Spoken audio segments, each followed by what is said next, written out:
bacana. Apagando outros incêndios. Ah, imagina. E hoje tem um grande, hein? Hoje tem um grande. Pois é, eu tava vendo isso aqui agora, no meio aqui no meio da minha preparação aqui para o evento, eu fico sabendo que mais um ministro vai cair. Ó, bom, O quê? são complicados. Nosso ministro da Saúde saiu, agora o de vocês aí da Justiça. Vai sair. Até ontem eu achava que fosse boato, mas não é, né? Olha, Eu também achei que fosse boato, mas então só falta um último. O da o último economia. civil? Não, só falta o último que é da economia. Aí tá resolvido. E parece que é um atrito, né? Então, assim, é possível que aconteça também, né? Bastante. Que é o da saúde, justiça e economia que estavam junto, um apoia o outro. Então, agora só falta o da economia. É complicado. É um péssimo momento para acontecer tudo isso, né? Tudo isso, né? Pior momento. Pior momento. É absurdo. É. Absurdo. Isso é... O que será disso tudo, Vou né? abrir a sala, tá? 11h01. Vamos lá. Vamos começar. Vamos lá. Vamos lá. Deixa eu fechar aqui o microfone.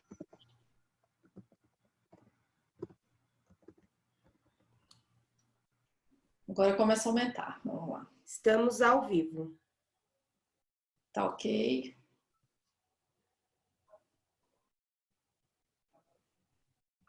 Bom dia, quem está entrando, quem está acessando o nosso webinar de hoje. Sejam bem-vindos. Organizamos aí esse webinar com algumas autoridades aí do assunto de telemedicina, da área de saúde suplementar, para falar, né, sobre os impactos aí da telemedicina, tanto na medicina quanto na área de saúde suplementar. Aí convidamos Rodrigo, diretor da ANS, Dr. Chau, que é um pesquisador, dispensa, acho que apresentações, acompanha a telemedicina desde do seu início. Dr. Toro, extremamente envolvido com a área de saúde, né? Um ícone nosso na área de saúde suplementar.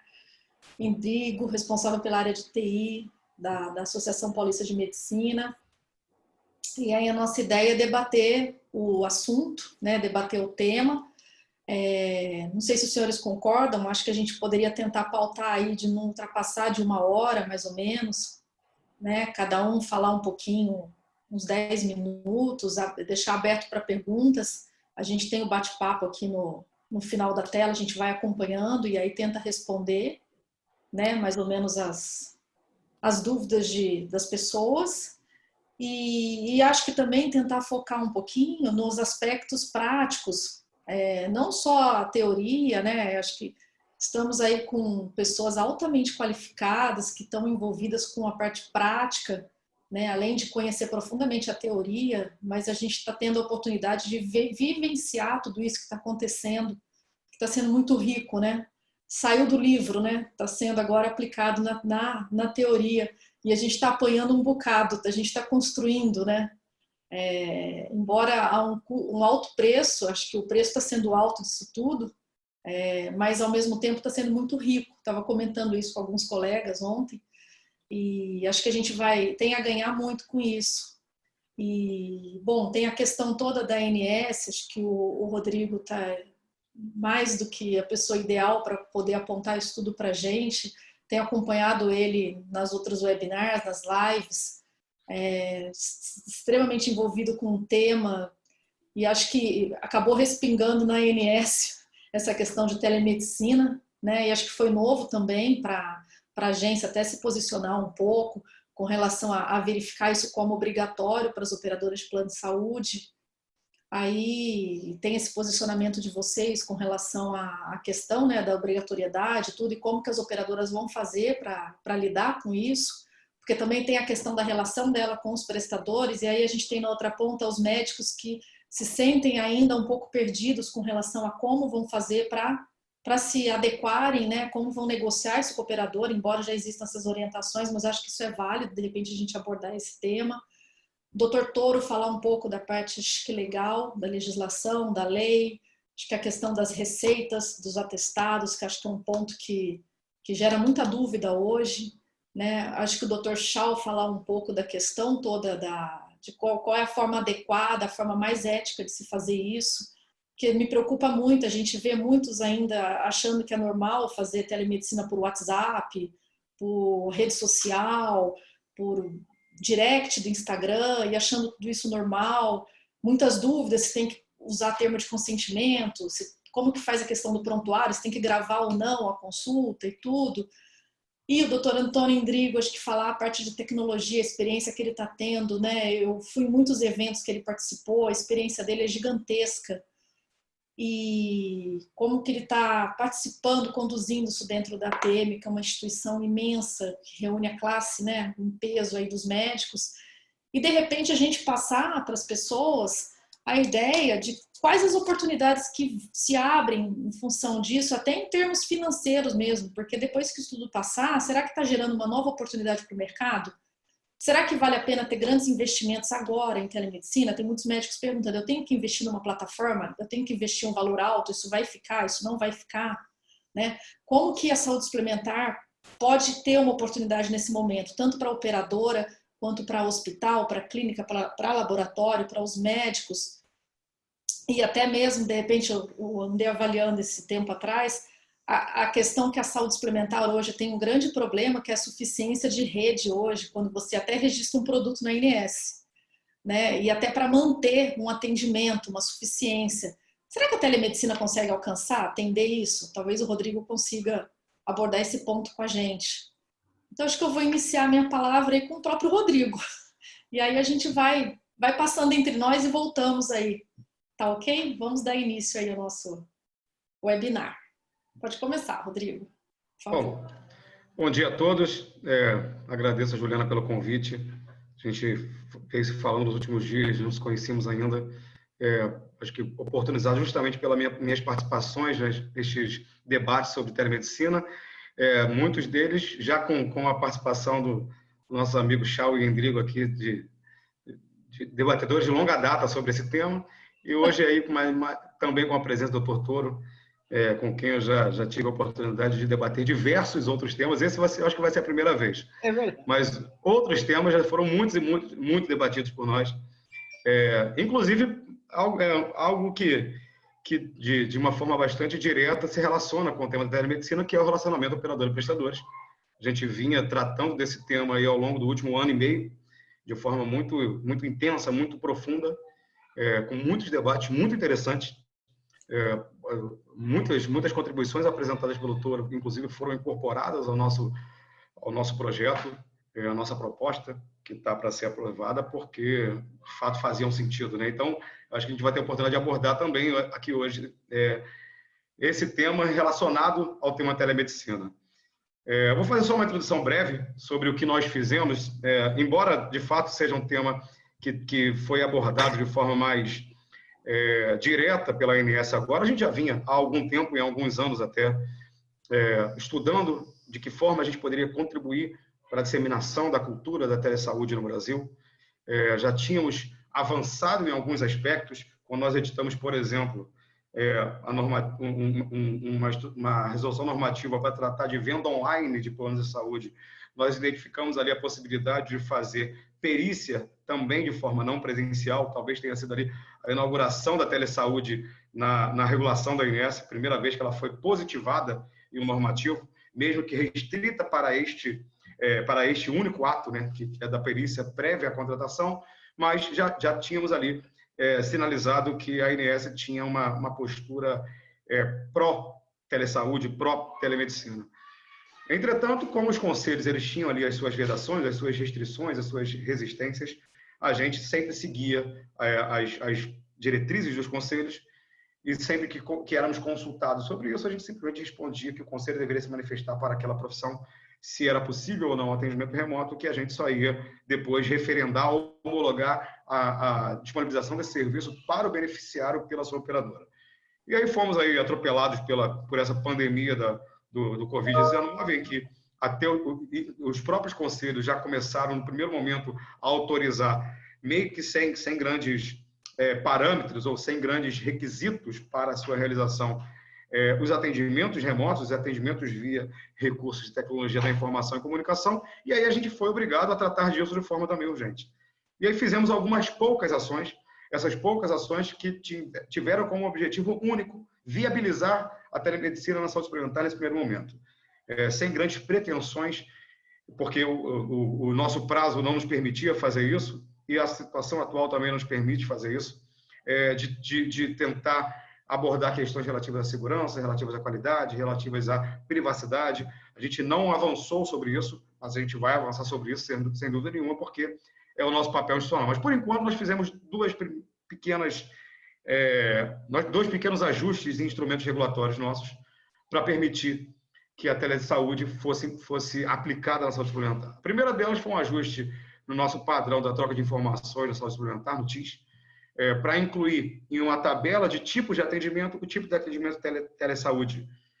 Essa tabela, ela identifica quando um atendimento é feito em ambiente ambulatorial, quando é feito em ambiente hospitalar, quando é feito em ambiente domiciliar, e agora ela também contém esse tipo de atendimento telesaúde para que as informações sejam transitadas entre o setor, considerando esse novo código dessa nova tabela, e a gente consiga monitorar depois qual foi o volume, quais foram as especialidades que mais utilizaram, para que a partir disso a gente possa tomar outras medidas que aí sim avancem para a qualidade, para a segurança e para a efetividade dessa medida.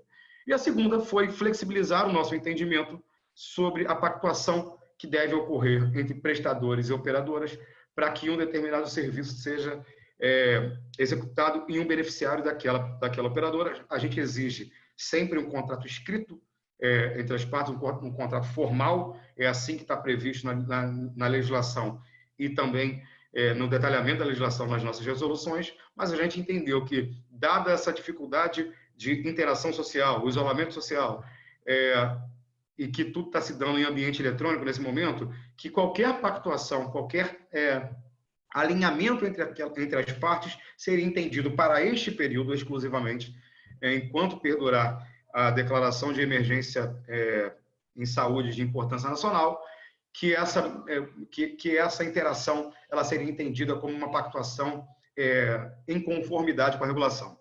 O que significa isso? Uma troca de e-mails, uma troca de mensagens eletrônicas pelo portal da operadora, que já tem ali uma interação com o seu prestador de serviço, qualquer coisa que permita a manifestação inequívoca da vontade de ambas as partes vai ser entendido como em conformidade com a regulação para este momento.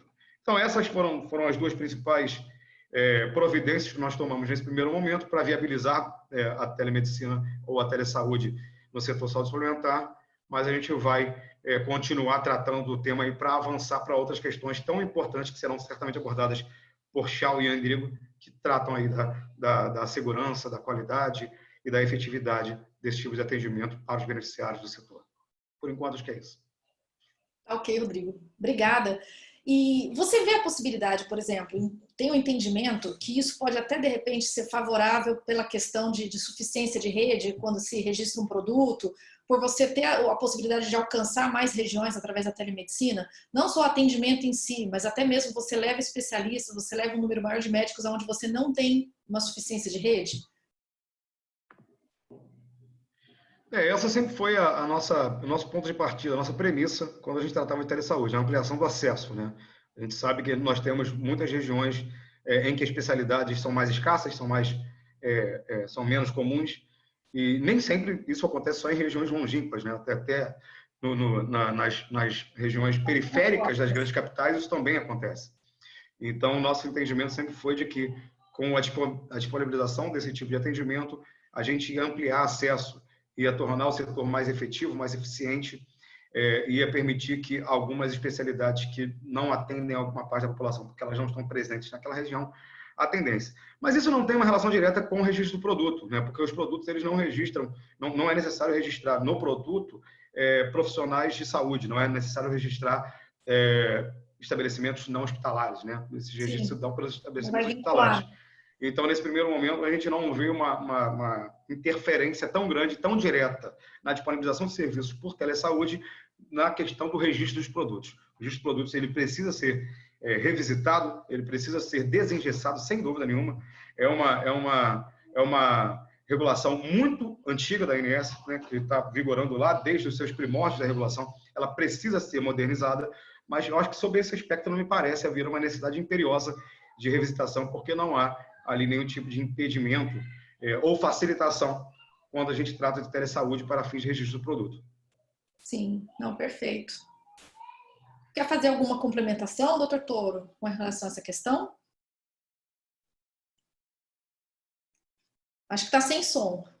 Em primeiro lugar, cumprimentando a doutora Juliana, nossa presidente da Comissão de Direito Médico e da Saúde aqui da OAB, cumprimentando meu querido doutor Rodrigo, e com quem eu tenho a oportunidade de conversar muito tempo, já por um bom tempo, com referência aos assuntos pertinentes à saúde, saúde suplementar, e quero aqui cumprimentar pelo trabalho brilhante que realiza junto à Agência Nacional de Saúde Suplementar. Quero cumprimentar o nosso professor, né, professor Chau, e muito que eu vou falar eu recebi como inspiração justamente as lições, os ensinamentos do professor Chau. Tive a oportunidade de participar do Globe Summit do ano passado e passei a ser um grande defensor, né, da questão da telemedicina, da forma como está sendo defendida. Quero cumprimentar o Endrigo, que também tem a oportunidade de conviver já de longa data, quando ele estava, inclusive, na própria agência, e o trabalho também que ele realiza na Associação Paulista de Medicina, e dizendo a oportunidade, né, de conversar esse tema que é um tema extremamente atual, né, o tema do momento, né, quer dizer, é um tema que realmente interessa a todos nós, interessa a toda a sociedade. E eu queria começar exatamente por aí, e até me valendo das lições, dos ensinamentos do professor Chau. Na verdade, eu entendo que não existe telemedicina, existe sim medicina, e essa medicina pode ser presencial ou pode ser à distância. Os mesmos princípios éticos, os mesmos princípios deontológicos que se aplicam à medicina presencial também se aplicam à medicina à distância. E com alguns agravantes, né? Que é a questão da segurança, da qualidade, da privacidade. E aqui também chama atenção a necessidade do diálogo das fontes, e um problema sério que nós estamos passando nesse momento, quando estamos todos trabalhando em home office, quando estamos falando sobre telemedicina, que é nós não termos ainda a nossa Lei Geral de Proteção de Dados, né? Isso realmente é um problema sério nesse momento, apesar de termos o Código de Defesa do Consumidor, de termos o Marco Civil da Internet, mas é muito importante nesse momento a gente ter uma Lei Geral de Proteção de Dados para poder ter o diálogo das fontes, esse assunto também com a questão da proteção dos dados. Mas eu entendo que a medicina à distância, né, ela já existe de longa data, quer dizer, não é uma novidade, né? E, inclusive, discussões jurídicas nós já tínhamos antes mesmo do advento dessa pandemia, com referência à validade ou não, com referência a alguns questionamentos. O primeiro aspecto que eu queria colocar, e eu penso que o momento de crise, e nós podemos tirar legados dessa tragédia, né? Eu acho que nós podemos tirar ensinamentos dessa tragédia. O momento de crise é um momento também de criatividade, é um momento de oportunidades, de abertura de oportunidades. Eu entendo que esse assunto não pode ficar somente sujeito ao Conselho Federal de Medicina. Eu entendo que esse assunto é um assunto que interessa à sociedade, né? É um assunto que tem que ser fruto de lei, né? E se nós formos verificar o veto, inclusive, do presidente Bolsonaro, ele faz menção justamente tanto ao artigo 5º, inciso 2, como o inciso 13 da Constituição, deixando claro que a regulamentação de profissão se dá através de lei. Então, eu entendo que esse assunto, ele hoje tomou uma dimensão tal que nós não podemos mais ficar sujeitos somente à regra do Conselho Federal de Medicina. Porque nós sabemos, nós vivenciamos isso no ano passado, a Resolução 2227, depois de 2 anos de grandes discussões, ela é entregue antes mesmo de entrar em vigor, ela é revogada com a promessa de que teríamos uma nova regulamentação, e até hoje não. E ainda nesse momento de pandemia, quando o Conselho Federal de Medicina foi chamado, ele apresentou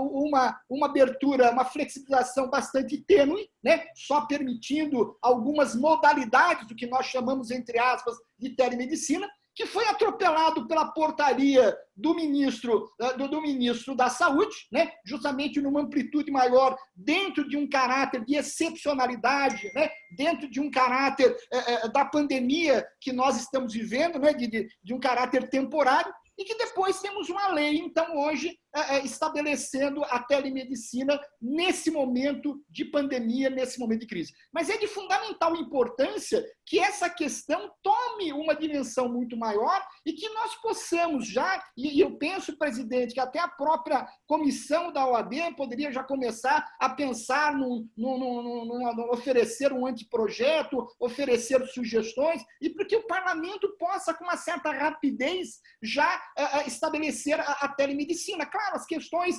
deontológicas seriam tratadas pelo Conselho, porém, o aspecto principal já deveria estar previsto em lei. Esse é um primeiro aspecto que eu queria trazer à colação, dizendo que é de suma importância que a sociedade se mobilize, que a sociedade comece, portanto, a reivindicar essa regulação e que não seja uma regulação que fique só nas mãos de corporações, mas que seja uma discussão de ampla sociedade. E a necessidade da regulação, ontem o professor Vicente Bagnoli, num artigo no Valor Econômico sobre o direito dos tempos de crise, ele disse justamente que a excepcionalidade dos tempos de crise permite que o direito atue de forma mais forte, mais intervencionista, repensando e repactuando, inclusive, questões contratuais. Então, eu penso que esse é um primeiro aspecto. O segundo aspecto, eu quero aqui render homenagem à agência que prontamente, né, começou a procurar disciplinar melhor essa questão, e chama aqui atenção, inclusive, às notas técnicas que foram editadas, e principalmente aqui cumprimento o doutor Rodrigo pelas notas técnicas 3 e 4, que realmente deram, para esse momento de crise, para esse momento de excepcionalidade, deram um norte muito importante para todos nós, um norte muito importante.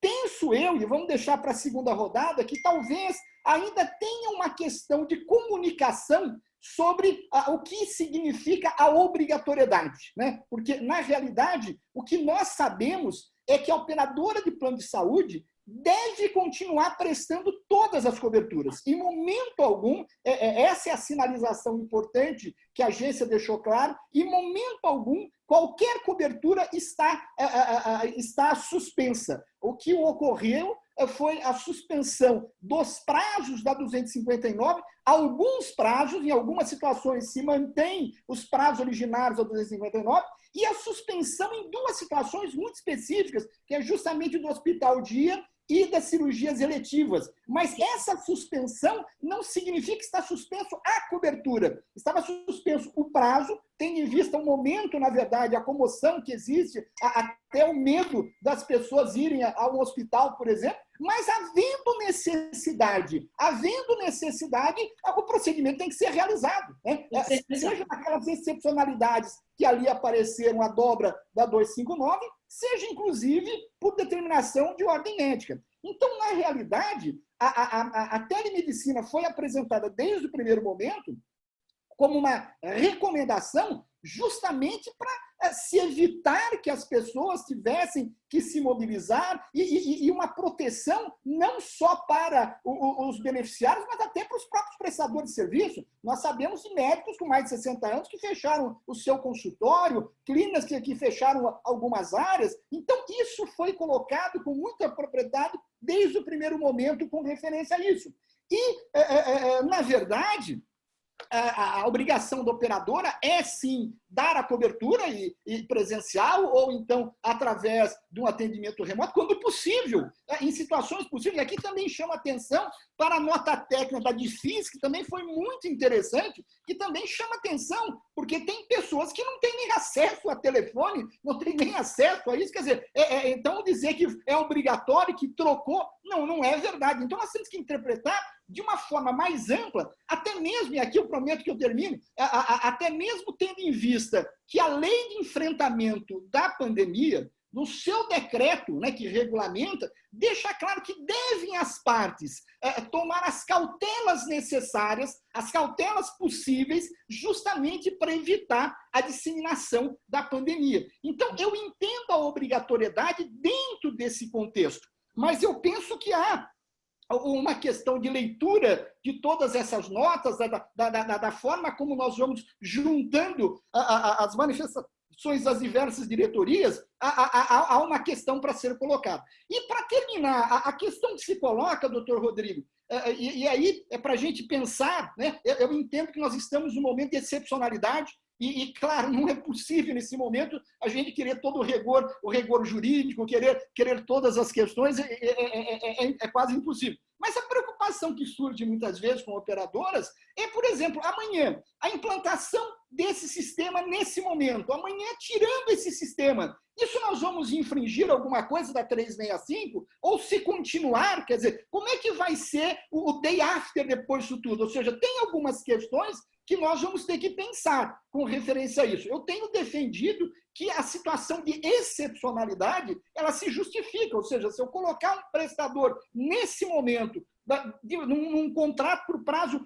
indeterminado, vinculado à pandemia, ou determinado, mas só para esse período, eu amanhã, tirando esse prestador, eu não vou estar sujeito a redimensionamento ou substituição, porque é uma situação total de excepcionalidade, e eu tenho certza que a ANS vai ser sensível a essa questão. Mas são preocupações que, com certeza, quem está lá no operacional tem com referência a tudo isso e também do prolongamento disso. Eu gostaria de parar por aqui e me coloco à disposição depois na segunda rodada.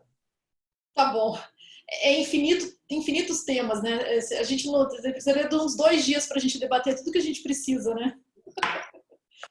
O doutor Endrigo quer fazer seus comentários? Por gentileza. Daqui a pouco a gente volta.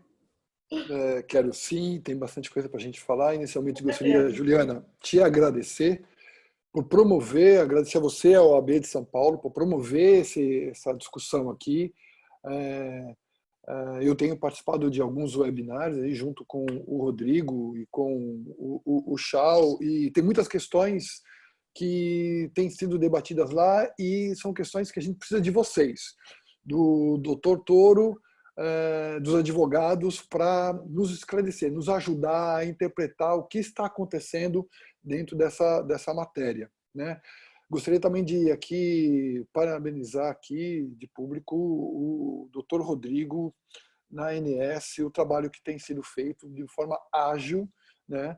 Foi a nota técnica 06, veio assim de uma maneira muito rápida, e antes que começasse a aparecer dúvidas em relação à consulta remota, consulta presencial, a ANS já de cara já colocou aquela nota englobando inclusive a telesaúde de uma maneira ampla, né? Isso foi muito importante para não haver dúvidas, né? E o professor Chau, que é uma referência e nos ajuda muito a entender os conceitos, né? E seguir nesse tema. Bom, eu queria falar um pouco aqui da APM, o que ela tem feito, o que a gente tem procurado fazer. Esse assunto a gente já tem discutido desde o ano passado, já está no nosso mapa de assuntos a serem discutidos nessa gestão conduzida pelo Dr. José Luiz Gomes do Amaral, nosso presidente. Quando teve a revogação da 2227 pelo Conselho Federal de Medicina, o ano passado, por pressão muito grande dos conselhos regionais. Nós achamos que foi um equívoco, não era a resolução ideal, mas era um avanço. Muito melhor a gente tentar contornar uma resolução que atende a alguns pontos da telemedicina do que simplesmente revogar e ficar valendo a que estava de 2002 a 1643. Então, houve um gap muito grande aí em termos de alinhamento com a evolução das tecnologias de informação e comunicação, né? Mas, enfim, ela foi revogada. Tivemos o congresso, o Global Summit, promovido pela Associação Paulista de Medicina, junto com o Transamérica, que era um ambiente de debate, trazer esse tema para se discutir. Sim. Não significava que a APM estava apoiando ou não apoiando a telemedicina, mas trouxemos aí grandes referências, o professor Chau, o Dr. Toro participou lá junto com a gente, então a gente estava debatendo esse tema. Mas, enfim, ficou encostado esse tema, aí por conta da pandemia que estamos vivendo, o isolamento social horizontal, o atendimento remoto se faz fundamental. Os médicos, na sua grande maioria, são profissionais autônomos eles têm a sua remuneração baseada nos atendimentos que eles fazem em consultório, em cirurgias ou procedimentos na área de saúde. Por conta do isolamento, isso deixou de acontecer com muitos colegas médicos. E a PM se propôs a ajudar de alguma forma, né? Uma vez que nós tivemos a portaria, né? Eu queria fazer um histórico muito rápido aqui de algumas legislações que tivemos aí nos últimos meses, ou semanas, talvez, né? Então, nós tivemos uma nota técnica do Conselho Federal de Medicina, que, no meu modo de ver, foi totalmente inócua, porque ela abordou telemonitoramento, teleorientação e teleinterconsulta. Modalidades que já vinham acontecendo e não tinha nada que impedisse de ser feita. Então, quer dizer, foi no dia 19, tanto que no dia 20, o Ministério da Saúde publicou uma portaria onde permitia a teleconsulta, atendimento direto, remoto. E também ali tinha no seu artigo 5º e 6º a questão das prescrições eletrônicas e dos atestados, também de uma maneira correta, exigindo o certificado digital. Mesmo no dia 19, eu queria parabenizar aqui o Conselho Regional do Rio Grande do Sul, doutor Eduardo Trindade, que ele colocou lá um ofício, se eu não me engano, deixa aqui até para não cometer equívocos, né?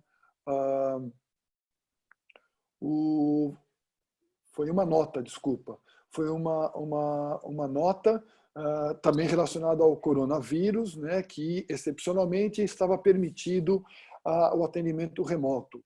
E no dia 26 de março, o Conselho Regional do Rio de Janeiro, o conselheiro Ricardo Farias, né, também colocou aqui uma nota onde permite que sejam feitos atendimentos remotos, né. Foram os dois conselhos que se manifestaram sobre atendimento remoto e permitindo que os seus médicos realizassem, né. E aí, logo em seguida, tivemos uma lei, a 13.989, que aí eu queria muito aproveitar o doutor Toro, a doutora Juliana, alguns entendimentos dessa lei, que tiveram 2 vetos importantes que precisam ser esclarecidos, principalmente para os médicos, porque eu tenho certeza que vocês entenderam os vetos. Então, mas temos dúvidas, e se a gente pudesse aproveitar vocês aqui para nos esclarecer, seria de grande utilidade. Um veto foi o parágrafo único do 2º artigo, se eu não me engano, né? Nesse parágrafo abordava, ele estava englobando tudo, uma prescrição digitalizada de uma prescrição com certificado digital. O português tem dessas, né? Digitalizada tem um significado e digital tem outro significado. Então, o que o presidente propôs ali é que separar que um documento digitalizado ele é passível de adulteração.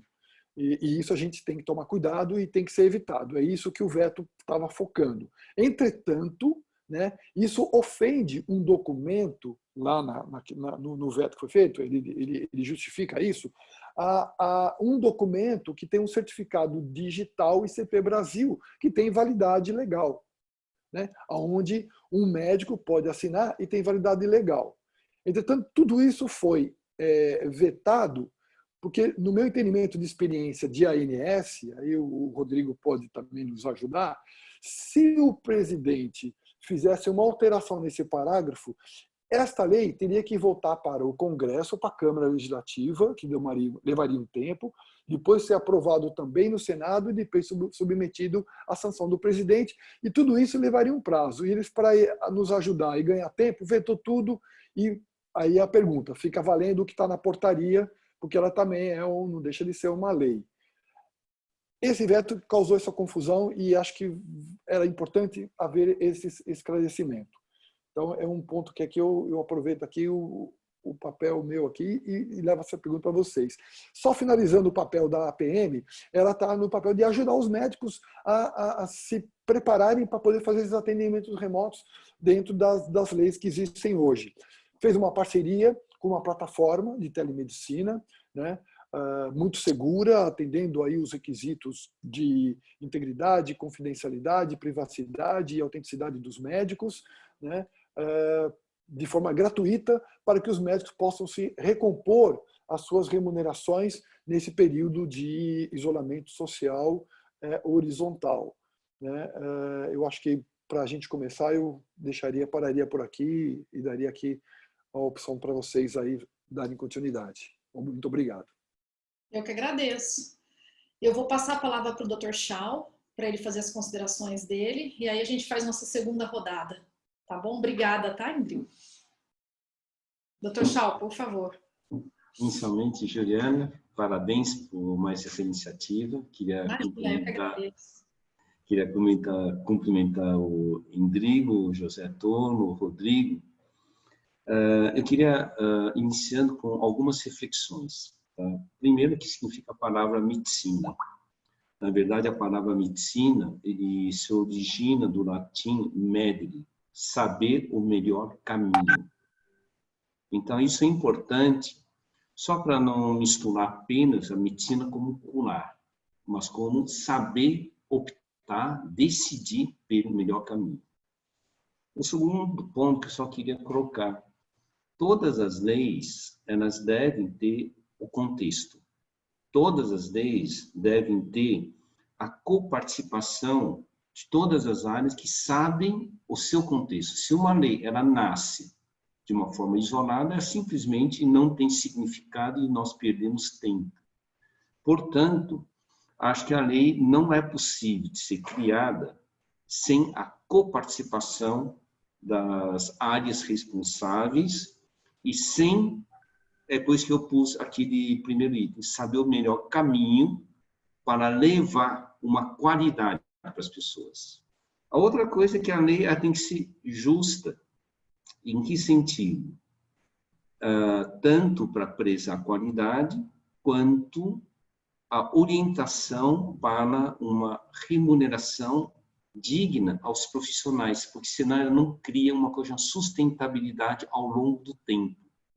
Então, porque uma das coisas que nós precisamos sempre fazer é a sustentabilidade social em ambas as partes. Bom, por que eu estou falando isso? Porque o Covid, por incrível que pareça, em 45 dias, mudou a telemedicina, que não foi feito em 18 anos. Tá? Então, a resolução de telemedicina de 2002, durante os 18 anos, ficou se procrastinando, e o Covid, por um passe de mágica, em 45 dias, fez uma coisa importante. É como se quisesse ensinar a nadar, empurrando para dentro da água e disse, agora se vire, nade.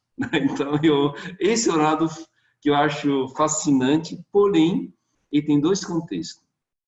Ele é bom para evoluir, mas também gerará abusos, gerará irresponsabilidade, e é aí que nós entramos num algo que nós precisamos tomar muito cuidado para não gerar problema com os pacientes.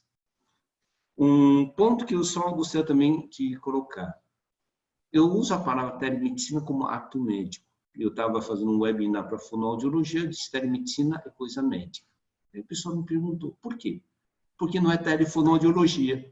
Telefonoaudiologia é da fono. Teleenfermagem é da enfermagem. Teleodonto é da odonto. Portanto, cabe apenas ao Conselho Federal de Medicina regular a telemedicina.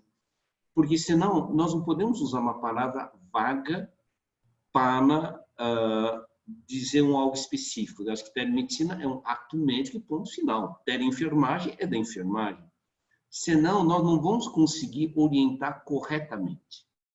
E aí que chega a palavra telesaúde. A telesaúde tem várias interpretações, e eu acho que, erroneamente, eu conheço desde quando surgiu a palavra telesaúde, foi de 2006, quando nós estamos debatendo, ele ficou muito enraizado como em atenção primária, como algo geral de prevenção, Então, nesse ponto, eu acho que o Rodrigo, na Agência Nacional de Saúde, seguiu uma orientação. Telesaúde são todos. Telemedicina, teleenfermagem, teleodonto, sem tirar a individualidade. Eu acho que isso é bom, porque se na Agência Nacional de Saúde tivesse dito telemedicina, isso quer dizer que o teleodonto, teleenfermagem não seriam contemplados. Então, agora, nós precisamos defender um conceito e mantê-lo. Nós não podemos ficar inventando outras interpretações, porque senão nós perdemos todos os fundamentos. Admitindo que telemedicina é um ato médico, então nós temos que fazer a melhor escolha de segurança, confidencialidade, não é nem pela Lei Geral de Proteção de Dados Pessoais. Mesmo que a Lei Geral de Proteção de Dados Pessoais só vá começar a multar a partir de 1 de janeiro, o Código de Ética Médica obriga que o ato médico seja sigiloso e seja feito com respeito. Tá? Então, nós temos 2 pontos. E é em cima disso que eu disse que o WhatsApp não pode. Porque o WhatsApp tem a flechinha de encaminhar. Porque o WhatsApp pode apagar a mensagem e ele não me dá a integridade. Porque com a WhatsApp eu posso receber golpes. E eu não sei a autenticidade. Se a pessoa é a pessoa, porque só tem um celular, eu não tenho a pessoa. Então, na verdade, quando nós falamos WhatsApp, não é telemedicina, não é proibição, é proteger, inclusive, para que ambas as partes não recebam golpes. Né? Recentemente, com o governo querendo ajudar a população com R$600, tiveram muitos espertos que começaram a fazer golpe por WhatsApp. Você já pensou? Paciente e médicos e profissionais de saúde receberem golpes? Então, se o auxílio já recebe golpe, imagine nesse ponto. Então, só queria esclarecer para todos que não é questão de proibição, mas uma questão de quem já tem experiência para orientar para que não usem soluções que podem gerar problemas maiores. Né? A outra coisa que eu só queria colocar, não existe medicina e telemedicina, então vou reafirmar o que o Rodrigo já falou. Para mim também não existe consulta e teleconsulta, só existe uma palavra, consulta. Por quê? A telemedicina é um método, então telemedicina é uma conduta médica. Por que eu usei o primeiro termo, saber o melhor caminho? Como só existe um termo chamado consulta médica, o melhor caminho no momento da pandemia é reduzir risco, é manter o acesso à saúde. Portanto, o médico escolhe o melhor caminho. E o melhor caminho é o uso das tecnologias seguras para prover o acesso à saúde, né? E, basicamente, é uma conduta médica. Outro ponto, não existe separação de que a telemedicina e a teleconsulta tem que esgotar o atendimento. Na verdade, a teleconsulta é uma forma de acesso e se o médico acha que a tele não é suficiente, ele convida o paciente para finalizar o processo de consulta. Então, ele é integrado. Então, eu gostaria de colocar uma reflexão que a telemedicina é uma opção de conduta médica para oferecer a melhor qualidade possível ao paciente, considerando que a palavra teleconsulta é muito ampla. Eu posso ter uma teleconsulta de casos novos, mas também posso ter uma teleconsulta de casos de acompanhamento. Eu quero ofertar, inclusive, maior facilidade para os pacientes. É que dentro dessa lógica, você vai ver como as coisas são fáceis.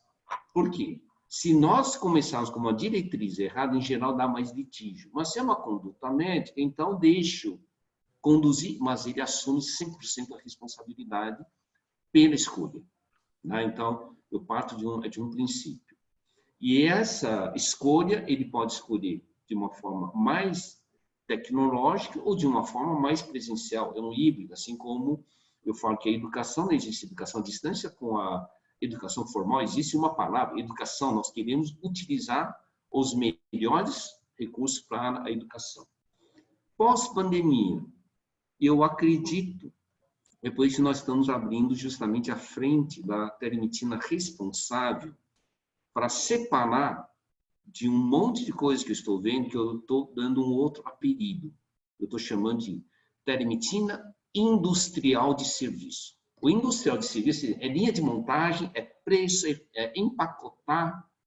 Bom, telemedicina, a medicina não é isso, na verdade. A medicina é a arte de cuidar de uma pessoa na sua característica. Então, ele, na verdade, não é um industrial. Se é industrial, então vamos usar inteligência artificial e ponto final. O médico é muito mais do que isso, portanto, telemedicina obrigatoriamente tem que ser mais do que isso. E é nesse contexto que eu acho que a telemedicina industrial de serviço terá que ser revista, vigiada e discutida pós-pandemia. Enquanto que a telemedicina responsável, com toda a sistemática bem feita, ela deve ser reforçada, deve ser ensinada, não somente para os médicos, tá? Eu estou usando a palavra telemedicina, tá? Só por isso que eu estou falando médico. Se fosse telesaúde, já faria todos os processos de saúde. Deveria ser ensinada, parametrizada, aonde o Conselho fiscaliza a qualidade, normatiza a qualidade desse atendimento, e eu acho a telemedicina irreversível por causa da transformação social, tá? É a mesma coisa que se quererem me proibir internet banking e web check-in. Desculpe, vocês não vão conseguir, porque internet banking e web check-in já está bem definido. O que eles têm? Bons compliance, bom controle de qualidade, e é assim que nós temos que enxergar a telemedicina responsável. Obrigado. Nossa, muito obrigada, Dr. Chau. Excelente. Nossa, excelente reflexão. Eu, particularmente, sou da mesma opinião. Eu acredito que não tem volta. E acho que é uma nova era mesmo, é uma nova fase, é algo antigo mesmo, é algo que, assim, é o que o senhor comentou, nós somos jogados para nadar agora e nos resta, acho que, regular, né, como vai ser daqui para frente. Mas também acredito que não tem volta. E tem que ser feito com responsabilidade, com integridade, com segurança, né, e principalmente respeitando a questão da privacidade de dados. Eu vou comentar a questão que o Indrigo colocou, que eu acho que foi bem polêmico mesmo, que saiu na semana passada, da lei. Porque, assim, tá tão dinâmica a questão da legislação de telemedicina, que eu brinco que a gente não pode dormir que sai alguma coisa nova, né? Tá tenso mesmo, então tá complicado. O meu entendimento do que aconteceu foi o seguinte, que ele retirou, o veto foi para retirar do trecho de lei a proibição, aquela...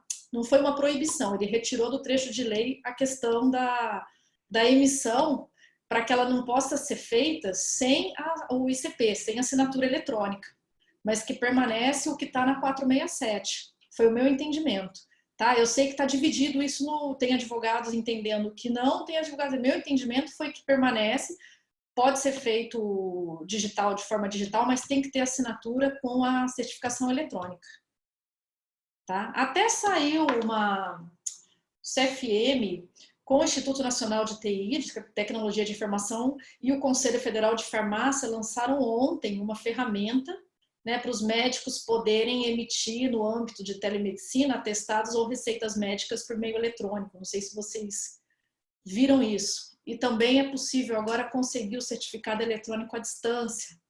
Também foi um outro avanço aí, que acho que facilita bastante a vida dos médicos, né? Foi o meu entendimento aí com relação a isso. Tá? O doutor Toro quer fazer alguma consideração? Passamos para a segunda rodada. Doutor Toro, eu também concordo com você. Eu penso que os vetos que foram adotados, né, na lei, um é o parágrafo 2º, o parágrafo 1 do artigo 2º, que justamente dizia que durante o período que se refere serão válidas as receitas médicas apresentadas em suporte digital, desde que possuem assinatura eletrônica ou digitalizada, né, do profissional que realizou a prescrição.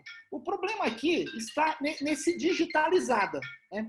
Está nesse digitalizada. E há uma manifestação da Anvisa do dia 26/3, onde ela já falava a respeito disso, mesmo depois da portaria, que a prescrição eletrônica com assinatura digital não é o mesmo que a prescrição digitalizada, cópia digitalizada de uma receita emitida manualmente. Esta última não pode ser aceita para dispensação de medicamentos controlados e antimicrobianos de acordo com normativas vigentes. Na realidade, nós estamos vivendo um momento complicado, né? Um momento de uma instabilidade, até de uma insegurança jurídica em algumas coisas. Mas em alguns momentos, nós vamos ter que optar, quer dizer, ou em garantir o acesso, ou garantir a segurança com todos os cuidados que tem que se ter, mas em alguns momentos alguma coisa vai ficar a desejar, né?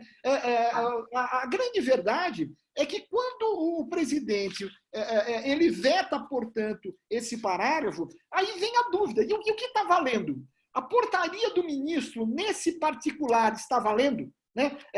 A portaria continua com a sua validade, tendo em vista, porque o presidente não poderia alterar a lei, quer dizer, o presidente só poderia vetar, ele não poderia alterar. Quem poderia alterar é uma das casas e aí voltaria para outra casa, né? Esse projeto é um projeto da Câmara que passou pelo Senado e foi então para a sanção presidencial.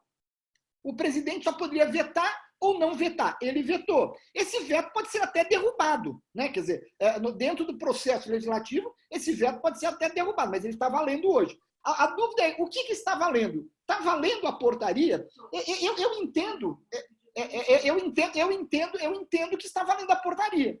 Agora, o problema todo é que comece, então, cada um dos conselhos se manifestar, isso vai acabar aonde? Em judicialização. Quer dizer, esse é o nosso grande problema. Nosso grande problema é que tudo acaba em judicialização, ou seja, as coisas quando não são bem feitas, não são bem pensadas, né, se tomam determinadas medidas, acaba se levando isso. Então, quer dizer, eu acho que em determinados momentos, ainda mais nesse momento, e se nós verificarmos, inclusive, a razão do veto, houve, claro, uma pressão forte das autoridades sanitárias, mas diz aqui, né, que, na verdade, isso poderia abrir espaço para uma disparada no consumo de opioides e outras drogas do gênero. Na verdade, a própria resolução que trata a respeito disso na Anvisa, da assinatura digitalizada, assinatura digital, tem a exceção com referência a certos medicamentos. Então, nós precisaríamos ter buscado, talvez, uma harmonização melhor disso tudo. Agora, quando cada órgão começa a falar uma coisa, cada conselho começa a falar uma coisa, traz uma instabilidade, uma insegurança jurídica para a sociedade muito grande. Quer dizer, isso vai acabar agravando ainda mais a judicialização. Então, o doutor Endrigo, quer dizer, a minha primeira leitura é que a portaria está válida, não só essa portaria, mas também tem outras normas da Anvisa que eu vou ter que harmonizar. Agora, isso é muito complicado, isso não é uma questão simples, né? E só aproveitando o gancho e devolvendo já a palavra, eu mesmo na Associação Paulista de Medicina, naqueles debates que o doutor Endrigo, o doutor Jefferson, o doutor José Luiz promovem com tanta frequência, eu tenho dito que realmente falta nessa discussão da regulação da, entre aspas, telemedicina, uma participação maior dos profissionais de direito. Esse assunto não pode ficar só entre médicos. Eu disse isso já em mais de uma oportunidade nesses debates, que esse assunto não pode ficar só entre médicos. A sociedade, é claro que nós precisamos dos técnicos, dos especialistas, dos médicos trabalhando também esse assunto, mas esse assunto não pode ficar restrito só a uma categoria profissional. É um assunto que interessa a todos e eu entendo que tem que ter uma lei regulamentando os aspectos principais, deixando, claro, os aspectos deontológicos para os conselhos deontológicos. Mas eu penso que essa discussão tem que ser mais ampla e não pode ficar só intramuros, como está acontecendo.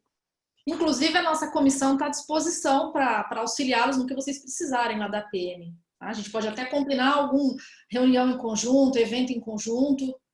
Somos vizinhos, inclusive, ali, tá? Da Maria Paula ali, a gente é vizinho. Tá bom, sim, é verdade, somos vizinhos ali direto. Combinadíssimo, vou explorar bastante isso que você acabou de falar, Juliana. Eu só queria acrescentar um outro dado importante que tem dúvidas, que é o outro veto. O outro veto é que tinha, se eu não me engano, vocês podem me corrigir se eu estiver errado, falava um artigo que o Conselho Federal de Medicina iria fazer uma resolução específica sobre esse tema no futuro. E esse veto também houve esse veto. Aí, o que ficou, o que eu ouvi de alguns advogados, que por ter tirado esse veto, teria que haver uma lei e não mais uma resolução do Conselho Federal de Medicina para essa questão específica. É isso mesmo o entendimento de vocês? Eu Não entendo. mais agora uma questão do Conselho Federal de Medicina. Teria que haver uma lei sobre o tema telemedicina. É isso? Isso aí é uma coisa importante, porque quer dizer, tirou do Conselho Federal de Medicina a discussão sobre telemedicina. Eu entendo que o movimento, não sei se o Toro concorda comigo, mas acho que o movimento foi nesse sentido mesmo. Tirar um pouquinho da mão do Conselho e isso ser uma lei mesmo. Concorda, Toro?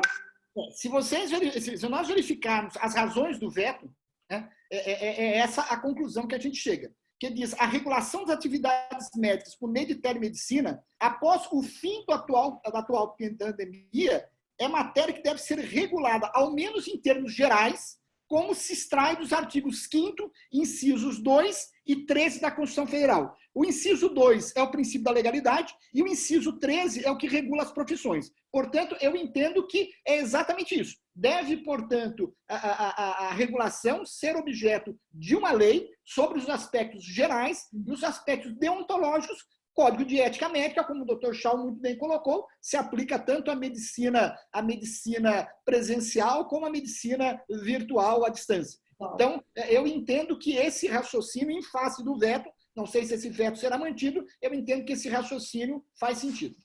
Eu entendo também, o movimento é esse, e envolve muitos aspectos, né? Então, acho que o movimento é bem nesse sentido mesmo, o veto foi nesse sentido.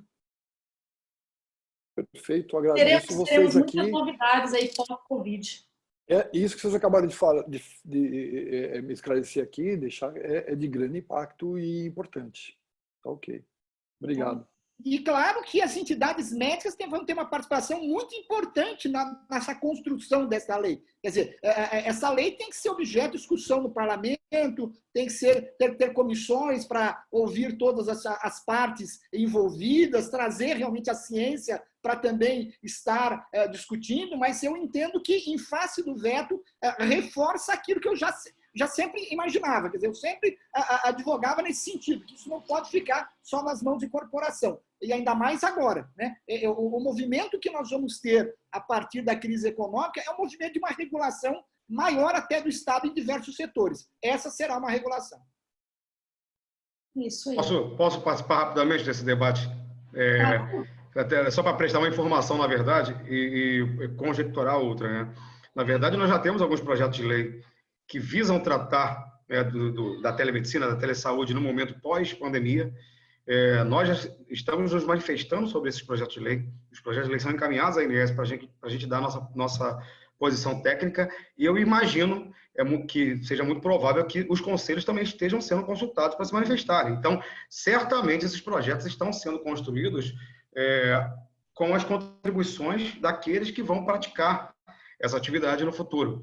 Então, como se imaginou na edição da nossa Constituição, como que se daria o nosso processo legislativo, né? Toda e qualquer matéria está sempre sob julgo do Congresso Nacional. Mesmo que ela tenha sido eventualmente delegada a alguma outra autoridade, o Congresso Nacional pode avocar novamente aquela matéria e legislar sobre ela. E aquela legislação vai se sobrepor à eventual manifestação de outra autoridade, como acontece comumente com as agências reguladoras, por exemplo. Então, esse vai ser um exemplo claro. O Congresso Nacional, tratando desta matéria, ela vai ser, na nossa pirâmide hierárquica de Kelsen, ali, um ato normativo superior a qualquer manifestação de qualquer conselho. Então, ela terá que ser observada, mesmo que os conselhos queiram detalhar depois, ou possam detalhar depois, um pouco mais no âmbito das suas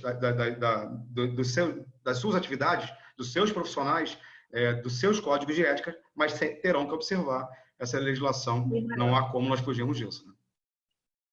Né? Rodrigo, obrigada, é isso mesmo. Obrigada. O doutor Schau quer fazer um comentário também, doutor, fica à vontade. Eu só queria novamente pôr uma reflexão. Eu não sei se uma lei para a telemedicina seria o fundamento, o seu fundamento é uma lei de telesaúde, jogando a ideia de que a telesaúde são de todas as áreas, né? Então, o reconhecimento de que o cidadão poderá ter os seus cuidados por, vamos supor, telesaúde, isso também orienta que se ele tem direito, então nós temos que viabilizar todas as infraestruturas de segurança, tudo, para desencadear um estímulo social. O segundo, se existe o reconhecimento, também há uma garantia que existe o exercício profissional. E o exercício profissional, ele tem que ter a sua remuneração compatível, tá? Então, só pus aqui. Eu não sei se a lei de telemedicina é o fato ou se a lei de telesaúde como uma garantia de acesso pelo cidadão é que não deveria ser, talvez, um foco a ser discutido. Quando nós estávamos em plena guerra civil sobre a resolução de telemedicina, eu sempre bati numa tecla. A resolução, ela não tem como ser muito complexa, senão ela não tem como ser seguida. E se ela for muito simples, se ela for única, ela não contempla todo mundo. Então, aí eu disse, é preciso ter uma resolução que orienta como algo jurídico, mas ela tem que estar participando muito com todas as sociedades de especialidade, porque cada especialidade consegue entender a sua especificidade de atuação e qualidade. A mesma coisa eu diria por analogia. Se eu tivesse uma lei de telesaúde dizendo segurança, Health Infoducto, vão apelidar nome. Para fazer a telesaúde é preciso criar um infoducto de saúde seguro, que aí sim convida-se nessa lei que os conselhos de cada profissão definam as características funcionais, uma vez que a lei já obriga, inclusive, o estímulo à infovia segura. Porque nós, como cada especial, nós não temos como lidar com isso, mas aí a lei ela consegue somar. Essa somação permitiria que nós articulássemos, ao longo dessa década, a construção de um ecossistema. Agora eu vou mudar da palavra medicina conectada para o ecossistema de saúde conectada, né? Então, se cada um fizer a batalha na sua abrangência, se nós conseguíssemos somar, isso seria melhor e não apenas, exemplo, um Conselho Federal de Medicina que foi discutindo se a lei podia ou não podia. Não, eu acho que a lei podia explorar tudo que nós, cada um dos conselhos individualmente, não conseguiria fazer, e aí nós podemos fazer algo muito maior. Eu até diria uma outra coisa. Eu não duvido que esta década é a década da saúde distribuída. Eu acho que o Covid nos ensinou uma coisa. O hospital é um dos locais que você precisa tomar mais cuidado, porque você pode se contagiar. É o que tem maior propensão a contágio. Portanto, se eu consigo levar a saúde para dentro da casa da pessoa, eu terei uma saúde distribuída. Aí uma lei que, inclusive, oriente os novos conceitos de residência, tenham suas unidades de segurança, de saúde conectada, ajudaria a sociedade como um todo. Tá? Eu só estou pondo isso só para pensar. Eu gostei muito dessa lei, porque uma coisa que eu vou dizer, desde a época que nós estávamos batalhando em relação à resolução revogada, eu disse, a resolução, acima de tudo, era uma produção intelectual. Não importa a questão, se era um contra ou não, mas era uma produção intelectual, e uma produção intelectual importante. E já começando pelo artigo 1, onde define que a telemedicina ele serve para assistência, educação, pesquisa e promoção de saúde e prevenção de doença e risco. E nisto, ao ser revogado, nós voltamos a 2002, onde não falava sobre promoção de saúde e prevenção de doença. Porém, nessa lei aprovada, eles fizeram um copy e um paste do 2227, que eu achei formidável, e manteve isso. Então, se fizer uma lei dizendo Inclusive, a telesaúde, expandindo da doença, vai cuidar da saúde em domicílio. Esse tipo de lei eu acho que ajuda muito, e eu não duvidaria que nós vamos ter uma outra categoria de profissional. Quer dizer, uma outra categoria não, uma especialidade que também seria, inclusive, remunerada, aquele especializado em garantir que se tenha saúde. O Covid está nos ensinando isso. Será que nós não vamos tirar o melhor do Covid, dessa pandemia, para incorporar como lei? E se incorpora como lei, nós podemos reduzir, inclusive, o risco à doença. Tá? Queria fazer essa contribuição para vocês. Perfeito. Muito obrigada. Excelente. Excelente. Um tema que estão questionando aqui bastante, acho que o Rodrigo pode nos auxiliar com relação a isso, é a questão da obrigatoriedade de teleconsulta, né? De teleconsulta por parte das operadoras. Eu acho que gerou algumas dúvidas, algumas pessoas estão com dúvida com relação a isso por conta das notas, né? E da orientação. Então, por exemplo, a operadora, se ela estaria obrigada a ter essa opção de teleconsulta para aqueles que não possam se deslocar, para evitar o risco. Você poderia comentar um pouquinho sobre isso, Rodrigo?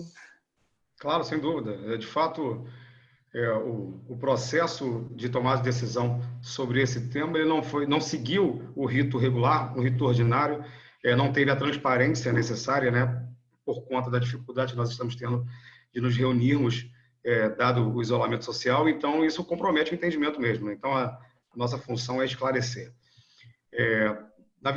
Esse tema ele foi pautado inicialmente por mim para tratar exclusivamente da relação operadora-prestador, que é o que me compete na minha diretoria. Tanto que eu editei as duas notas, nota número 3 e nota número 4, tratando desta relação exclusivamente. E submeti as notas à colegiada e as notas foram aprovadas. E elas constam as informações que eu prestei no início desse nosso webinar aqui, sobre alteração do TIS, flexibilização do entendimento sobre contratualização, basicamente sobre isso. Entretanto, na mesma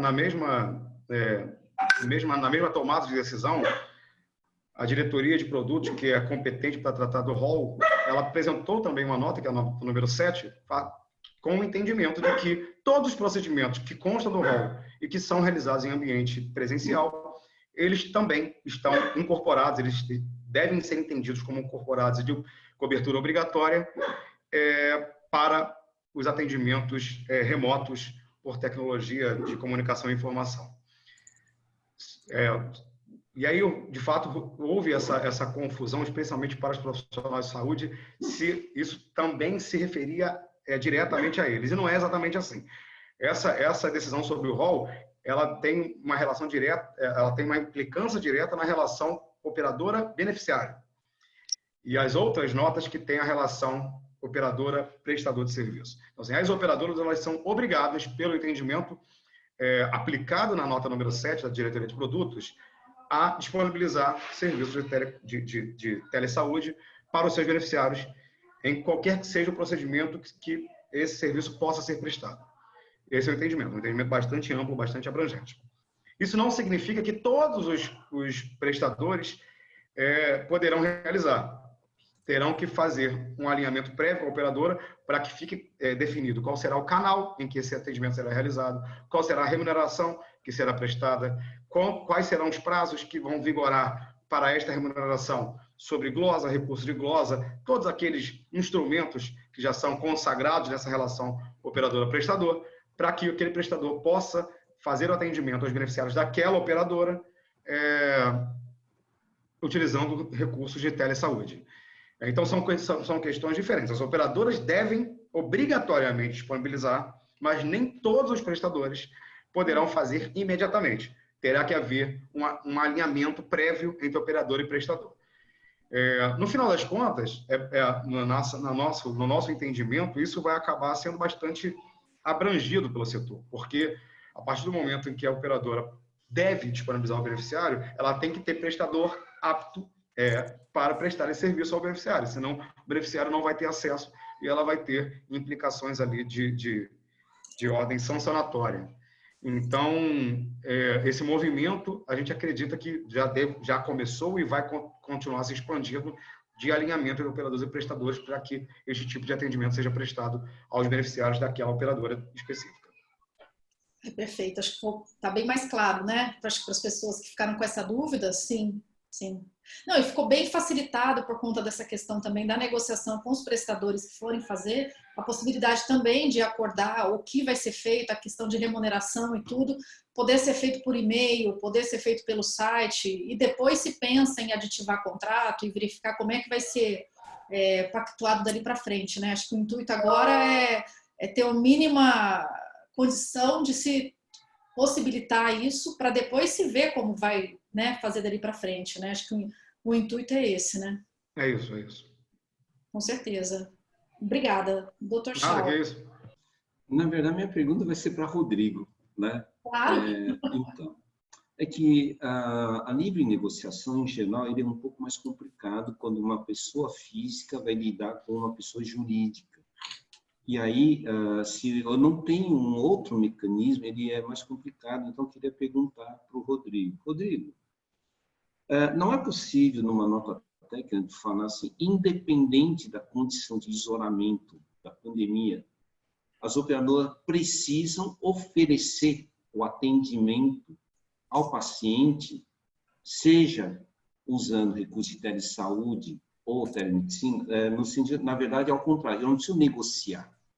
Eu estou dizendo, considerando que no momento da pandemia, todas as outras doenças existem, considerando que a necessidade de manter o cuidado das pessoas para não ter agravamento da doença e considerando que existem recursos tecnológicos suficientemente maduros para que isso seja feito com qualidade, fica determinado que as operadoras precisam continuar a oferecer o atendimento dos solicitadores beneficiários, seja nas modalidades conectadas ou na modalidade presencial. Porque isto significa tudo é um só código, e é o beneficiário que tem o direito de exigir isto, porque isso torna com que a conversa entre o prestador de serviço com a operadora ela seja mais fluida. Então, foi exatamente essa decisão que nós tomamos. A redação da nota 7 da diretoria de produtos, ela trata exatamente disso, né? De que as operadoras devem continuar disponibilizando, ofertando aos seus beneficiários todas as coberturas que já estavam previstas no nosso rol mínimo de procedimentos e eventos em saúde, mesmo durante a pandemia, seja, né, num ambiente presencial ou num ambiente virtual, né?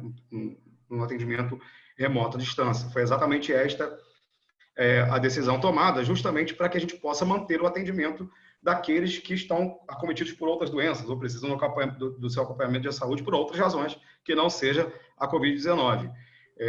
E a ideia foi justamente tentar equilibrar esta nova disponibilização com a decisão também que foi tomada de prorrogação dos prazos máximos de atendimento, porque os prazos máximos de atendimento foram prorrogados por conta da dificuldade de deslocamento das pessoas até um estabelecimento ou um profissional de saúde, porque até os próprios profissionais de estabelecimentos não estavam se dispondo a atender, né, com receio do risco ali de serem contaminados em muitos casos. Então, a ideia foi justamente disponibilizar essa outra forma de atendimento como obrigatória para que os beneficiários continuassem sendo atendidos. Então, só que a gente sempre teve esse entendimento está positivado em norma, inclusive, de que o que é obrigatório a operadora disponibilizar ao seu beneficiário é assistência à saúde, e não aquele prestador específico. Então, quando um determinado prestador ele não está disponível, a operadora ela tem a obrigação de disponibilizar outro dentro de um prazo máximo de atendimento. Esse entendimento também se aplica a este caso. Também se aplica ao caso do atendimento remoto. Então, se aquele prestador, aquele determinado profissional de saúde que o beneficiário já estava ali acostumado a tratar com ele, se ele não está contratualizado com a operadora para realizar aquele atendimento, a operadora tem a obrigação de disponibilizar um outro profissional que realize aquele mesmo atendimento. Obrigação. Mas não necessariamente aquele profissional por conta daquelas, puxando um pouco ali o gancho daquela apresentação que eu fiz ontem, de como está estruturada a nossa regulação sobre relacionamento operador-prestadores, né? Todos os serviços prestados por um determinado prestador têm que estar previstos em contrato, inclusive o regime de atendimento. E esse é um novo regime de atendimento, né? Então, isso necessita de um novo ajuste. E aí a gente flexibilizou o ajuste, mas esse ajuste ele precisa ocorrer para cumprimento da legislação. Então, tem todo um emaranhado de regras e normas a serem cumpridas para a disponibilização desse serviço ao beneficiário. E isso acaba interferindo um pouco, sem dúvida nenhuma, na relação da operadora com o prestador de serviço, com o profissional de saúde. Perfeito. Doutor Toro. Só eu acho que essa questão da obrigatoriedade, né, doutor Rodrigo, da nota número 7, quer dizer, a gente sabe o momento que nós estamos vivendo, né? Essa situação de excepcionalidade, os esforços que a agência tem realizado, mas realmente eu vejo também porque se a gente tomar todas as notas, mais uma vez, reitero meus cumprimentos pelas notas 3 e 4. Né? E as notas 3 e 4, o senhor foi muito feliz em toda a explanação, deixa claro, por exemplo, que o prestador de serviço não está obrigado a prestar um serviço que não foi contratado. Quer dizer, se a operadora lhe obrigar a prestar através remotamente, ele fala, isso não está pactuado, não está contratado, eu não estou obrigado. O senhor colocou isso com muita propriedade na sua nota técnica e depois os desdobramentos operacionais. Se nós pegarmos a nota técnica 10 da DIFIS, ainda ela traz algumas questões muito mais relevantes, né? Porque nós sabemos que nem todo mundo tem acesso ao celular, nem todo mundo sabe manejar isso, né? Então, na realidade, eu entendo que a obrigação da operadora é prestar o serviço, ponto, né? A obrigação da operadora é oferecer a cobertura, preferencialmente presencial, se possível fosse, ou então remotamente. O remotamente, eu entendo que há uma, entre aspas, obrigatoriedade quando eu faço uma análise mais sistêmica da própria lei do enfrentamento, do próprio decreto que deixa claro que as partes, mesmo aqueles que estão nas atividades essenciais, eles precisam tomar os cuidados necessários para evitar que o vírus se propague, tanto junto àqueles que vão adquirir o serviço, como também àqueles que estão prestando o serviço. Então, eu entendo que a questão obrigatoriedade, permissa vênia, mesmo na própria nota técnica número 7, depois na própria manifestação que saiu da agência, acho que no dia 16, eu acho que essa obrigatoriedade ela precisa ser entendida de uma forma um pouco mais ampla, né? Na realidade, eu entendo que a operadora tem a obrigatoriedade de prestar o serviço, ponto. Claro, se tiver, vamos imaginar que, mas eu ofereço para você ir em tal lugar para você ter o serviço. Mas aquele lugar é um lugar que está infectado, aquele é um lugar que, como é que você vai me oferecer para eu ir lá, quando, na verdade, eu sei que se eu for lá, eu vou ser infectado, né? Então, eu entendo que a operadora deve realmente ter essa sensibilidade, né, de poder resolver isso, não só em decorrência das normas da ANS, mas até em decorrência das normas de enfrentamento. E, claro, a possibilidade do atendimento virtual é uma opção e que se aplica a algumas situações, outras situações não. E o próprio médico, como o doutor Schau muito bem colocou, ele pode dizer o seguinte, olha, eu entendo que não é virtual, isso aqui eu vou precisar que você venha aqui, ou que você vá ao hospital. Ou seja, eu penso que essa palavra obrigatoriedade, da forma como foi colocada, permissa vênia, dentro desse...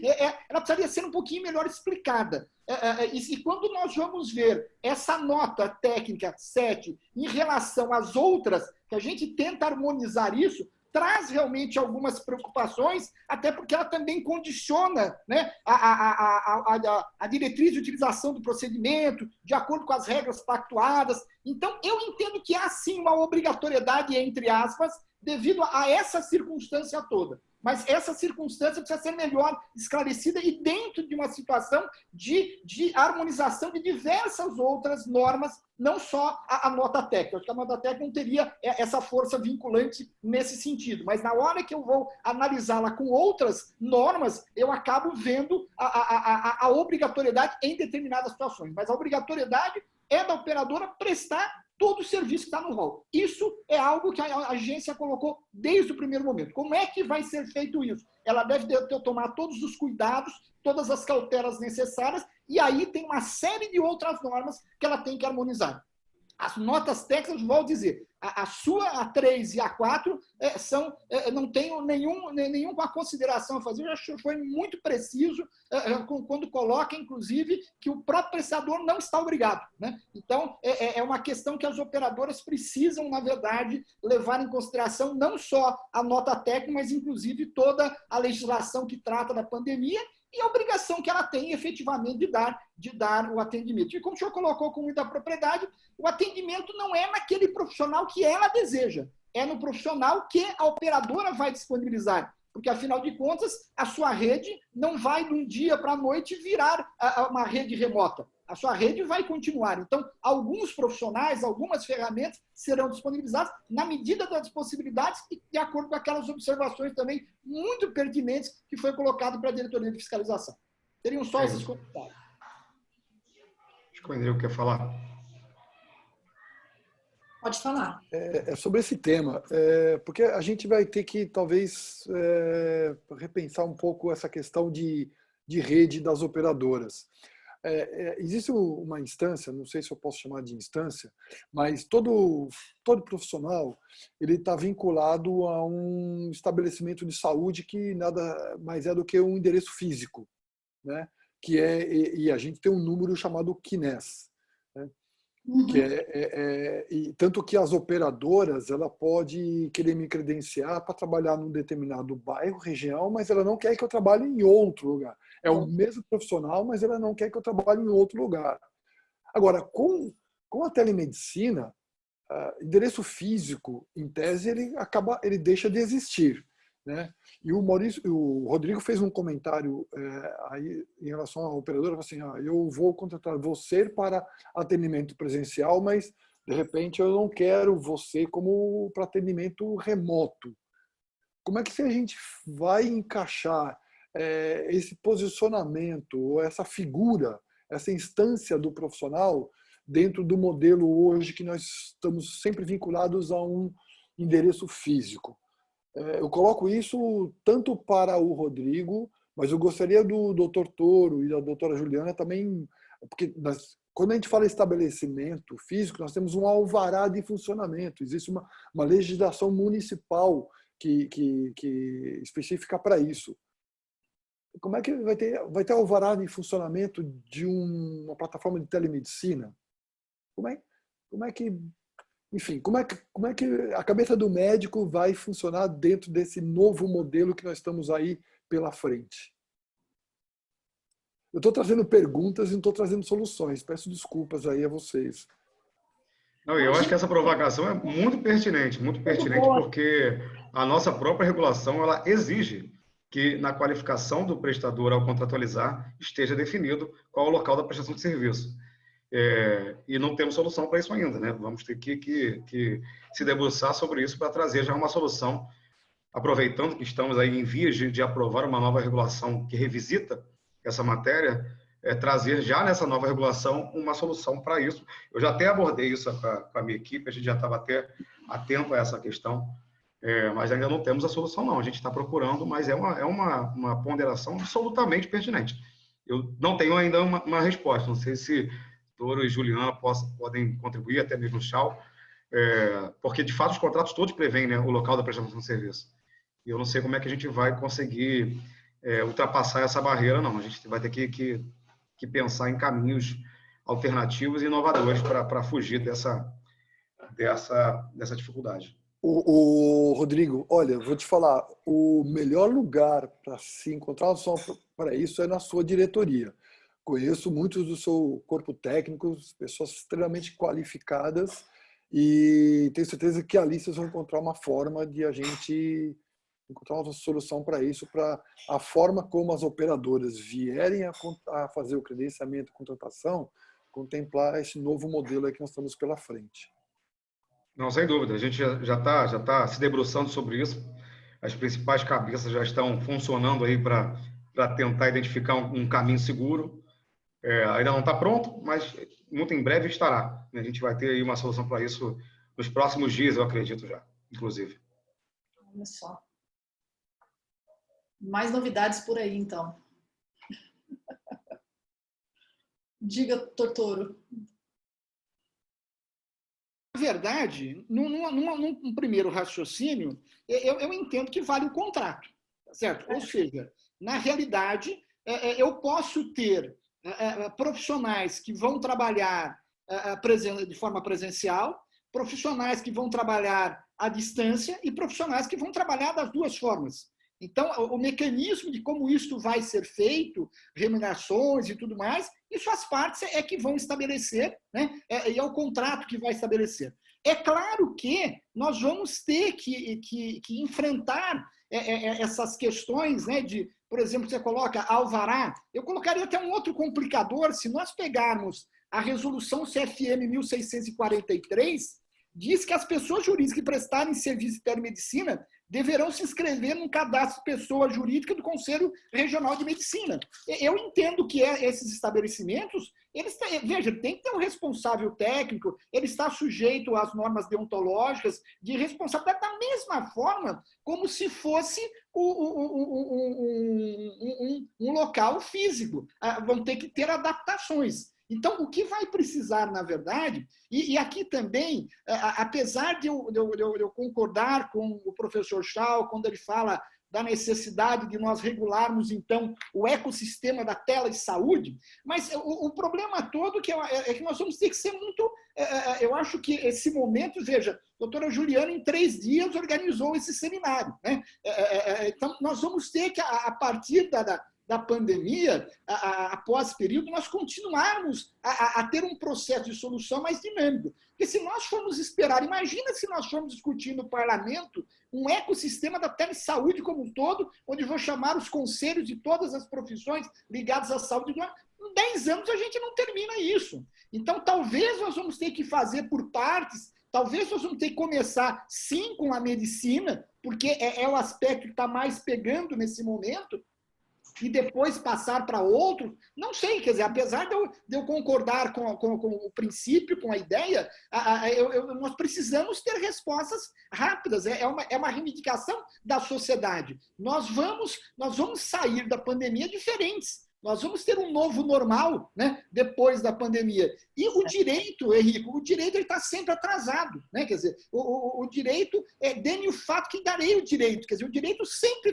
vai ter que correr atrás, né? Então, primeiro vem o fato social, né? Primeiro vem os acontecimentos e depois o direito. Então, nós vamos ter que resolver essa questão de Anvisa, essa questão de CNES, essas questões todas, mas são questões que são resolvíveis. Tendo boa vontade e tendo um clamor da sociedade para que isso aconteça, é uma questão de detalhe, é uma questão de norma, inclusive infralegal em algumas situações. Mas eu penso que, no aspecto macro, essas questões serão reguladas pelo contrato, né? Então, seja a 363, que já estabelece os requisitos do contrato, se nós não temos, nada impede. Ou eu posso colocar a contratação presencial, ou posso colocar a contratação virtual, ou posso colocar as duas, posso restringir quais são as especialidades, qual que é a maneira, qual a responsabilidade, tem que ter mecanismos preservando segurança, qualidade, privacidade,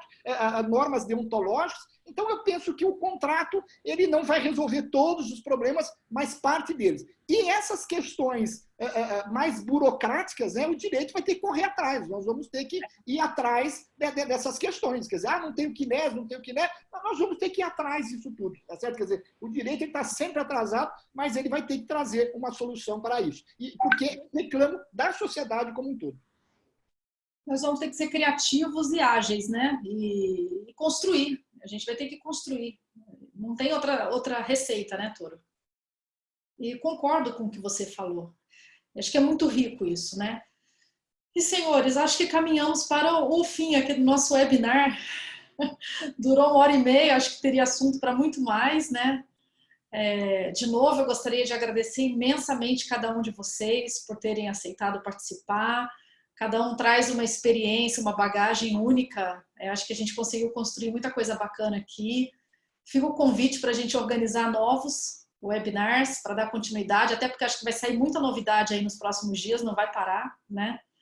E gostaria de agradecer muito, colocar à disposição o canal da OAB, a gente consegue se aproximar. Eu acho que esse meio remoto nosso encurtou distâncias, né? Acho que a tecnologia encurtou distâncias, a gente se familiarizou com muita coisa que acho que antes a gente não estava no nosso dia a dia, agora passou a ser uma realidade e a gente viu que não é tão difícil assim, né? E muito obrigada mesmo a cada um dos senhores, e vamos aí correndo atrás de tudo que precisamos, né?